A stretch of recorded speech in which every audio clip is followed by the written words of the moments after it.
recording. You can't even see anything.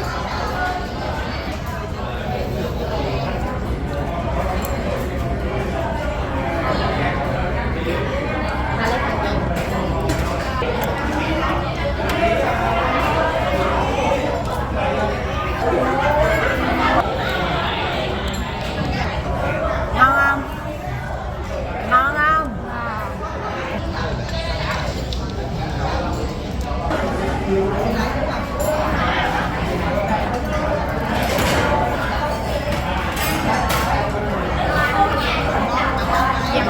Phát để chơi với Dược Nguyên.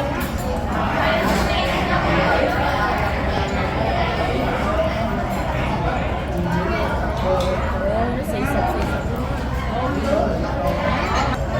Ủa đi ăn thôi, đi ăn.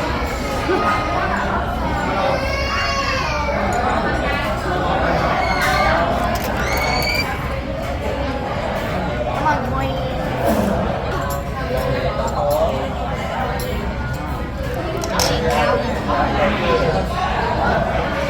Đó luôn.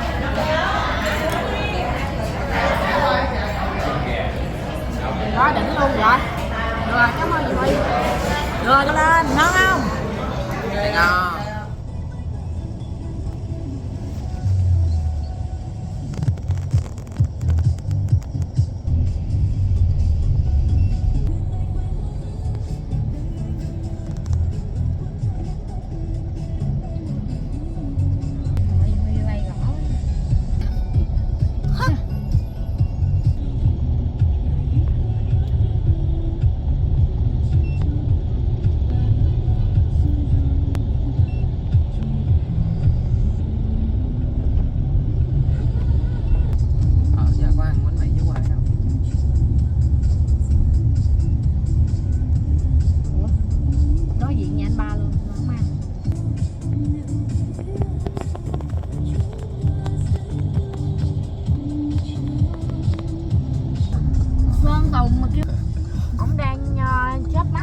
Ông nổi tiếng hả? Nổi tiếng là gì nè? Nhưng mà sẽ bị cộng không thích Sơn Tùng lắm.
Chơi một chơi cũng hết Sài Gòn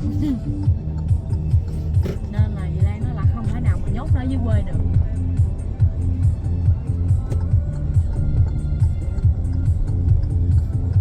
Ở đây nó là cái cớ lên trăm du lịch, chỉ là cái cớ thôi. Đúng không Duy Huy? Sự thật chỉ có một.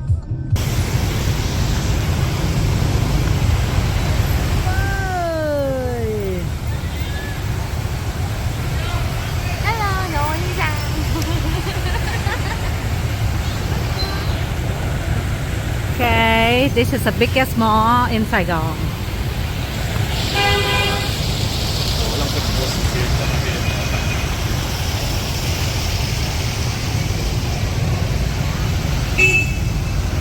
Huy đứng này lát xe nó đụng chị Huy nè. Trời ơi.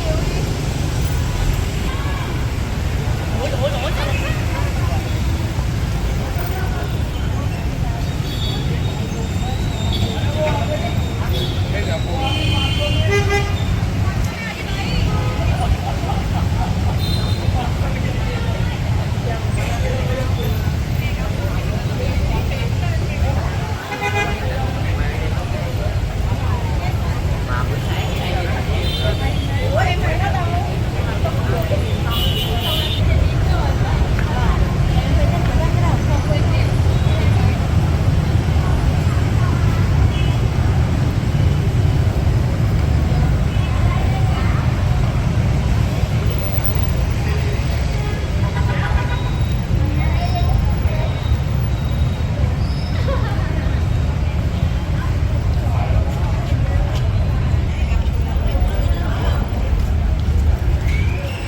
Thiệt là mát.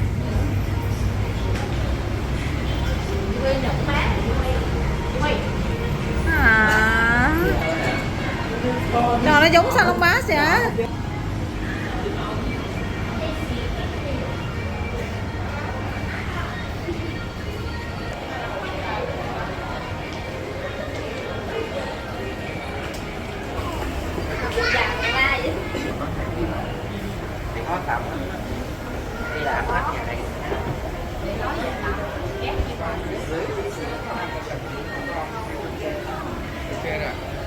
This is my favorite floor where they got all the sweet, all the foods.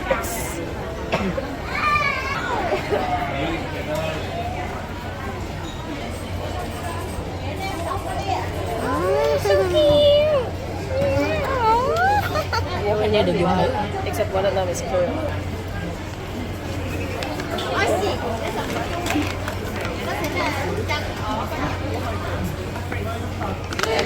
Oh, this is corn snack. Chơi mà đâu có sợ đâu. Bữa giờ là mấy lần buổi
gì á nãy.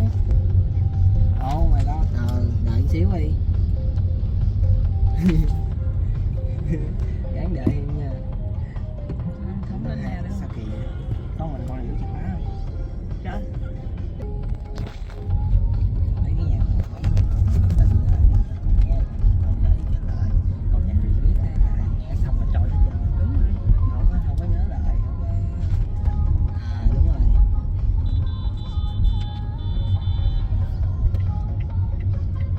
Sao về hết bệnh rồi đưa nhà lo vô hả? Bữa giờ bệnh hai đứa mình càng tiếc.